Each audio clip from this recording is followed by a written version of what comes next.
అమ్మాయిని 20 ముక్కలుగా నరికిన తర్వాత పొలంలో పాతి పెట్టిన సిచ్యువేషన్ అయితే కనిపిస్తోంది. ఇది ఇప్పుడు భద్రాద్రి కొత్తగూడెం జిల్లా వ్యాప్తంగా ఒక సెన్సేషన్ వార్తలాగా అయిపోయింది. ఎందుకంటే ఇది ఎగ్జాక్ట్లీ ఎక్కడ జరిగిందంటే భద్రాద్రి కొత్తగూడెం జూలూరుపాడు మండలం మాచినేనిపేటలో ఈ సంఘటన అయితే జరిగింది.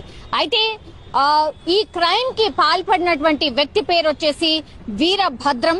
ఇతనే అంటే 20 ముక్కలుగా ఒక అమ్మాయిని కట్ చేసి దాని తర్వాత పొలంలో పూడ్చిపెట్టినటువంటి సంఘటన.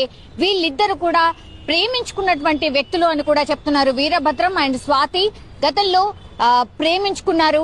అండ్ వాళ్ళిద్దరు కూడా ఏం చేశారు అంటే యాక్చువల్లీ ఈ క్రైమ్ జరగడానికి రీజన్ ఏంటి అంటే సింగరేణికి సంబంధించిన ఉద్యోగాలు ఇప్పిస్తామంటూ ఈ వీరభద్రం అండ్ ఈ అమ్మాయి ఎవరైతే స్వాతి చనిపోయిందో వీళ్ళిద్దరు కూడా కొంతమందిని ట్రాప్ చేసి